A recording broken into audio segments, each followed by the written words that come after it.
Bonjour, je ne vous avais pas vu malgré le fait que j'ai posé la caméra à l'instant. J'étais en train de rattraper une certaine lecture et ça m'a rappelé cette histoire rocambolesque médiévale qui arriva au personnage de la série Sweet Tooth que je vous conseille de voir si vous ne l'avez pas fait. Bellatoriax, Bella. Ah, Monsieur, c'est vous? ouais, c'est moi. Il fait si peur, les ténèbres. J'en peux plus. C'est un véritable cauchemar, monsieur. Voyez-vous Faut ce qu'on fantôme sorte. sur votre gueule? Oui. Il me semble que c'est les ténèbres de... Il me semble que ce sont les ténèbres de John qui vous collent à la peau. Non.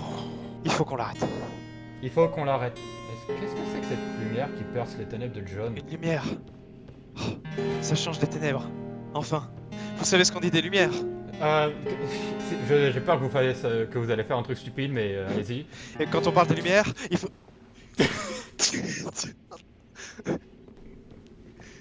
On recommence.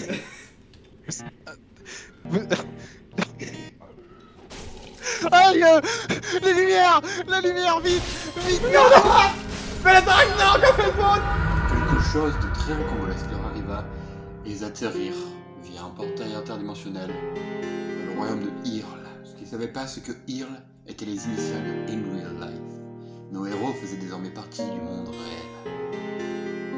Une fois sur place, et dans un endroit bien cocasse nommé Clermont Convention, nos héros sous leurs formes humaines, Bellatoriax déguisé en Simon du jeu vidéo Cry of Fear et le protagoniste déguisé en Soldier du jeu vidéo Team Fortress 2, mûrent comme premier réflexe de prendre une arme. Un stand médiéval se tenant juste à côté décidèrent de s'adonner à l'art de l'épée. Le protagoniste, tout d'abord, brandit son épée et fit la rencontre du premier gueux chevalier.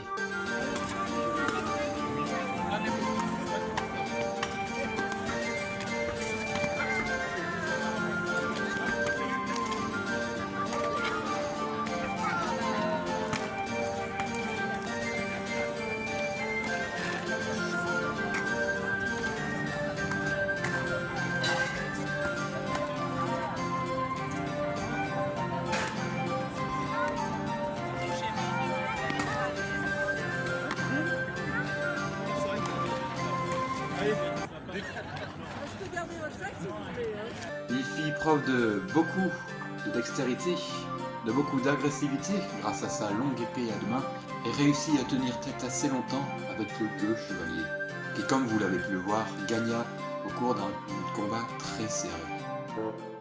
Bellatoriax fut le second à se tenter au plaisir de l'épée. Malheureusement, ce fut la première fois qu'il prit une épée. Le pauvre bougre n'avait été habitué qu'à un pic et une fourche toute sa vie.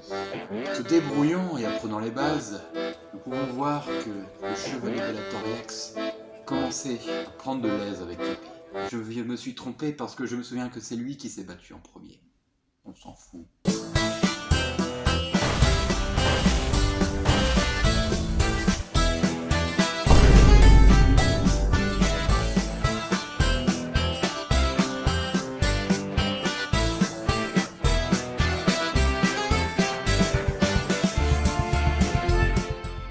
Tard, histoire de prendre l'air, nos héros se rendirent dans l'aile la plus dégagée de la Convention. En voulant se rendre dans le couloir menant au second bâtiment, quelle ne fut pas leur surprise que de croiser un étrange chevalier. Tout de noir vêtu, visage caché, le corps recouvert d'armes diverses et variées, un air menaçant, puissant, redoutable, et dont émanait de manière assourdissante le bruit sinistre d'une horloge mécanique. Je sens... Est-ce que je peux filmer par contre? Ok. Je sais pas si je peux aller par là, je crois qu'il faut répondre à une de ces énigmes. Subjugué par ce gardien des portes, Bellatoriax brise le silence. Est-ce que tu as traversé le pont? La réponse était positive, mais il fallait encore négocier avec l'individu. Il n'a pas traversé le pont. Je crois comprendre son énigme. Essaie de lui donner un petit bout de fruit, peut-être que ça nous permettra de passer. Tentant la politesse et la sucrerie avant tout, notre héros décida de lui donner des friandises. Mais la réaction ne fut pas ce qu'elle était censée être. Est-ce qu'il peut le manger simplement? Est-ce qu'il a un endroit pour le stocker? C46. C46? What? Mais merci, monsieur. Merci. C'est 46. Le laissez-passer, c'est 46. Le gardien des portes. Stop. D'accord.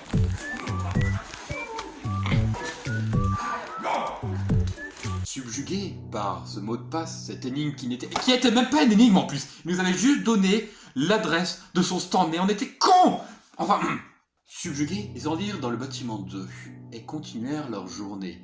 Un peu plus tard, qu'ils aient mangé, batifolé, fait plein d'autres choses qui seront sûrement le fruit d'une autre vidéo, nos protagonistes croisèrent à nouveau l'étrange individu.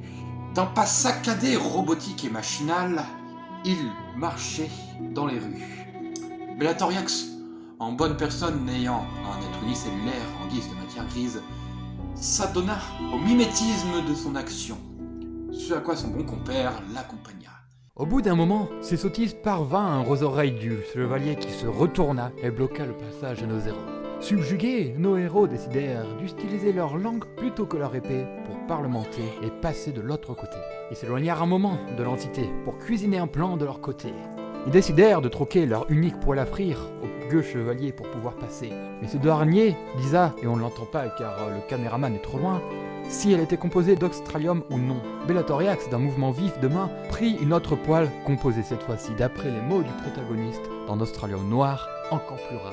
Ces mots ne réussirent pas à traverser l'armure du chevalier, qui ne laissa point passer le protagoniste et son ami. Alors, d'un mouvement vif, il prit la poêle à frire et assomma le... Ils se rendirent enfin au stand où se trouvaient ces deux hobbits qui purent leur informer de qui était la personne et de ce qui allait vraiment se passer. Monsieur, j'ai trouvé un parchemin. Ouais. L'automate du cœur et de l'âme. C'est ça le gardien des portes? Description de la mission. J'espère qu'il n'y a pas plus de 10 étapes. Au sein d'une région éloignée, un automate d'une nature mystérieuse dénommé l'automate du cœur et de l'âme a été activé à la suite d'une faille dimensionnelle. Ouais, ça arrive. Cet automate réputé pour détenir un cœur mécanique d'une puissance singulière renferme également en son sein un fragment d'âme égarée. Un fragment d'âme égaré? C'est genre un caramel au beurre salé. Un caramel au beurre salé en lui. Ok. Tout doit être en rapport avec la nourriture dans Sweet Souls. Tu regarderas sur YouTube. Instruction de la mission, de la recette. Yep. Tout un truc. On s'en branle. Les aventuriers sont requis pour défier cet automate afin de récupérer le précieux cœur mécanique et libérer le Oui. caramel sucré. Oui. Pour initier le duel, les aventuriers doivent impérativement prononcer la phrase suivante. Par la majesté de Copernicus. 2. Je t'ordonne d'accepter mon duel d'honneur. Ok. C'est noté. Heureusement que c'est de l'alphabet squelettique. Sinon, tu ne saurais pas le lire. lire. Alors, de base, Bellatoriax ne sait pas lire, mais il a croisé un squelette qui l'a instruit. Une fois la phrase prononcée, l'automate se mettra automatiquement en mode duel, fournissant ainsi aux aventuriers les armes nécessaires pour le combat. Oh putain. Récompense de la mission. Récompense de la recette. Alors, En accomplissant cette mission avec succès, les aventuriers seront en mesure de récupérer le caramel, beurre salé, de l'automate, une source de pouvoir nourriture inestimable et de pouvoir. De plus, ils pourront également s'approprier le coulis de fraises, on s'en branle. une relique rare Ok. imprégnée d'ananas. Ouais. Ok, attends, c'était quoi la phrase? Jusqu'à maintenant, on a eu 20 kilos. Ouais, je me suis entraîné à l'épée. Ouais. On a chacun le droit à un essai au moins. Ouais. On a foutu à plusieurs. On peut prendre une photo. Par la majesté de Copernicus 2, je t'ordonne d'accepter mon deuil. Par la majesté de Copernicus 2, je t'ordonne d'accepter mon deuil. Merci beaucoup. Incroyable. On y va? Une aventure comme ça ne se refusait pas. Et quand les sucreries étaient au bout du rouleau, ne vous inquiétez pas que nos pâtissiers se mettaient au boulot. Ouah, faut que j'écris ça, ça va hard. Mais le protagoniste était toujours subjugué par les informations, lui qui se pensait expert dans l'épée, qui pensait que ce ne serait pas bien joué que d'être accompagné pour se faire le gardien. Notre héros s'élance, plein de fierté, mais ne savait pas qu'il allait se faire avoir pour son hubris. Automate! Ah putain de Dieu! Si on ne le vend pas, on n'aura jamais ce beurre salé. Vite! Gardien! Filme-moi. Par la majesté de Copernicus II, je t'ordonne de m'affronter en duel. Ce magicien, il est très fort. Il est tellement fort qu'il n'arrive pas à dégainer l'épée. Mais ça doit être une technique à lui encore. C'est aussi un excellent batteur de beurre, donc il n'a pas de souci avec les armes. C'est un peu... Monsieur le protagoniste, vous êtes sûr de ce que vous faites? On a 2 vies chacun, donc chacun votre tour. Si je meurs, je vous souhaite tous bonne chance. Monsieur le protagoniste, vous ne pouvez pas mourir, ça n'existe pas, mourir. Je tiens un fragment d'âme. C'est une quête très importante, mais seulement dès qu'il sera vaincu pourrais-je accéder à cela. C'était... Il tenait pas du caramel? Oui, on tient le cœur de caramel salé. J'en aurais besoin. Peux-tu dire à Jimmy? Allez-y, monsieur le protagoniste, vous êtes trop fort.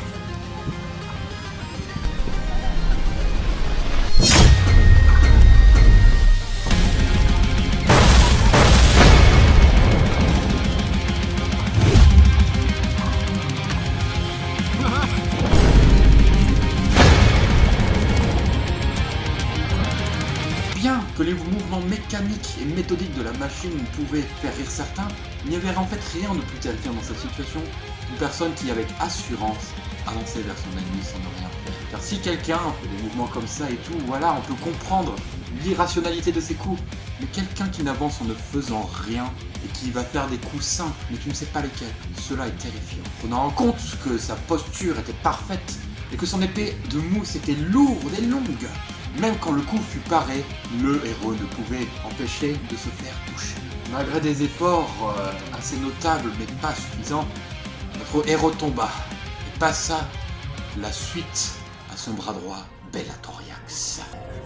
Tu dois le défier et lui dire au nom de Copernicus II, je te défie en duel. Le combat continua un peu. Nos héros réussirent enfin à se battre à 2 contre l'individu masqué.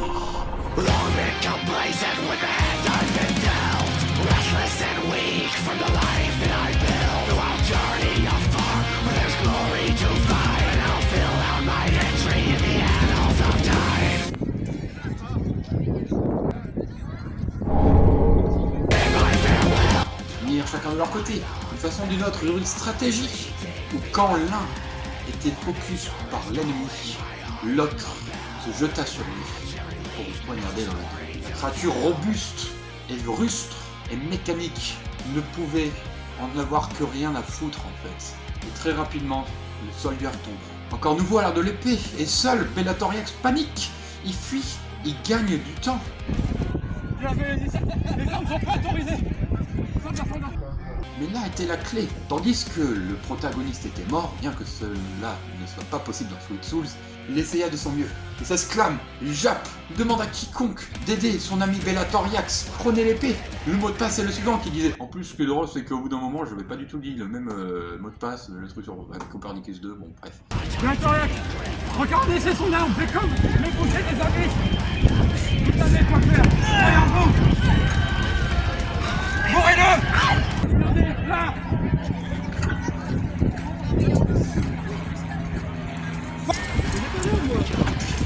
Dire au nom de Copernicus 2, je vous affronte en duel. Passez le prof par derrière et leur nom de prendre bien connu, c'est le touche que passer le frein. Mon pauvre pote Bellatoriax, dans la merde. Mais c'était sans compter l'étrange personne. Vêtu de verre et d'une longue épée, cet individu, d'un air amusé, scrutait l'action. Il était évident qu'il avait en lui un pouvoir assez passionnant. Et c'est pour cela qu'au début du combat, notre héros alla près de lui. Il informa, bien qu'on l'entend pas à la vidéo, que ce combat allait être rude et qu'il aurait besoin de lui. Et que dans sa stratégie, il était nécessaire qu'à un moment ou l'autre, la machine soit prise par surprise. Il demanda donc à l'homme en vert, à un moment inattendu, de rejoindre le combat et de faire preuve de son expérience. Mort, le protagoniste ne savait pas si cette personne avait tenu son accord ou si elle attendait le moment opportun pour attaquer, ou si elle en avait rien à foutre et comptait juste venir contre l'autre, indépendamment de ce que j'avais dit. Une chose en entraînant une autre, tandis que notre héros Bellatoriax peine, défend sans s'attaquer, gagne du temps, et essaie de s'adapter autant que possible à la force rustre de son ami impitoyable. Devinez ce qui arriva. Le pouvoir de l'amitié. C'est pas ça. protagoniste amena au combat une personne qui, je suis même pas sûr qu'on va sur le vidéo. Mais surtout, l'homme en vert rejoint le combat. On ne le voit pas forcément, mais ses côtés forts, fluides, précis et incapables d'arrêter. Grâce à lui, à Bellatoriax qui reprit Espoir, et surtout grâce aux 4 personnes en arrière-plan qui acclamaient notre gardien du pont, et grâce à l'effort collectif de toutes ces magnifiques personnes, gardien au bas. Il faut se mettre à plusieurs. Pourquoi j'ai cherché le katana? Trop random. Avec ça. Vous pouvez essayer de rejoindre le duel et juste de distraire la créature. Bah là il est mort. Fini.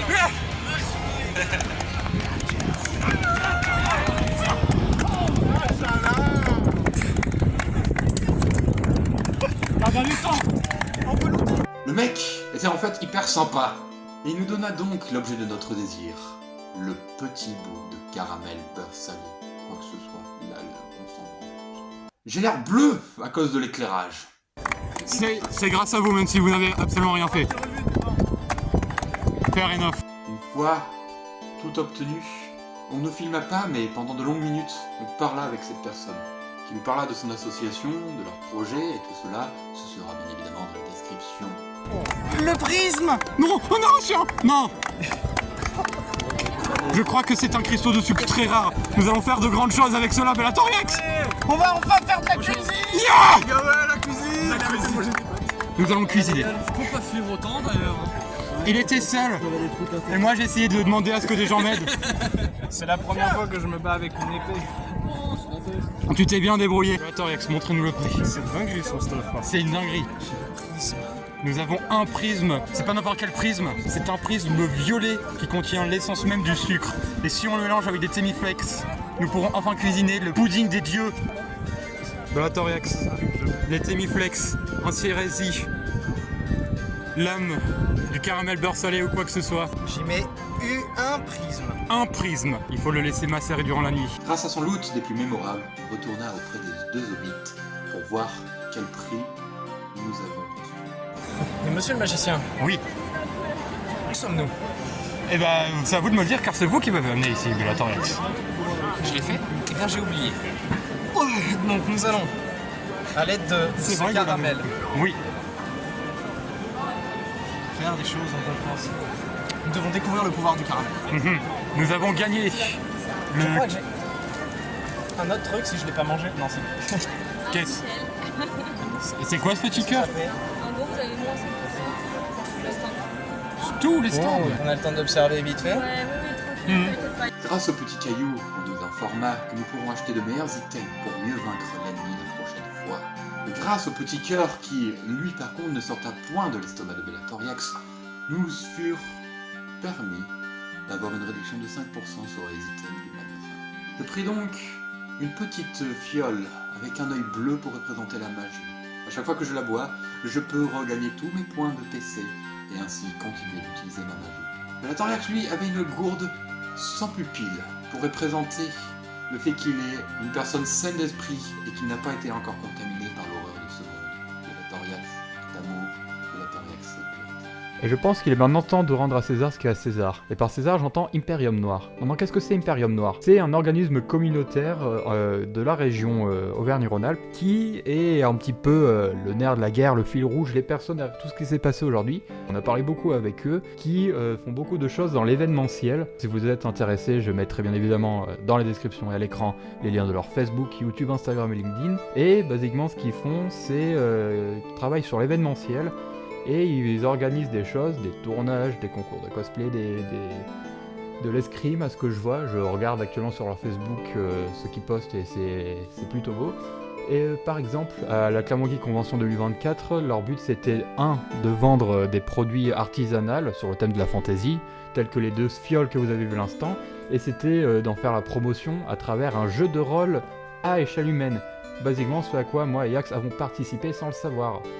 Donc c'était une aventure assez rocambolesque, médiévale et fantastique, il n'y a pas d'autre mot. Donc si vous êtes intéressé, si vous voulez participer à quelques-uns de leurs événements, n'hésitez pas à suivre ce qu'ils font sur les réseaux sociaux pour rester à jour. Et même si vous ne comptez pas participer, n'hésitez pas à voir ce qu'ils font, ça leur fera de la pub. La vidéo n'est pas sponsorisée, mais vu que c'est basiquement eux qui ont créé toute la magie de la CGC cette année de mon point de vue, ils méritaient un petit call-out, une petite pub. Donc voilà, n'hésitez pas à aller voir Imperium Noir, c'est dans les commentaires, c'est dans les descriptions. Et je vous dis, retour à la sucrerie. Et c'est ainsi que s'achève notre histoire, sauf si j'ai oublié des trucs que je ferai dans d'autres post-prod. Une histoire qui, en fait, le livre c'est fable, hein, c'est du DC, allez le lire, mais on s'en branle. Hein. Une histoire qui nous apprend beaucoup de choses. Le pouvoir de l'amitié peut permettre de se confronter aux choses les plus terribles et robustes. Faut croire en ses rêves et ne pas hésiter à se jeter tête baissée dans l'aventure. C'était Foxbo, et maintenant je me craque le dos, parce que c'était une dure journée.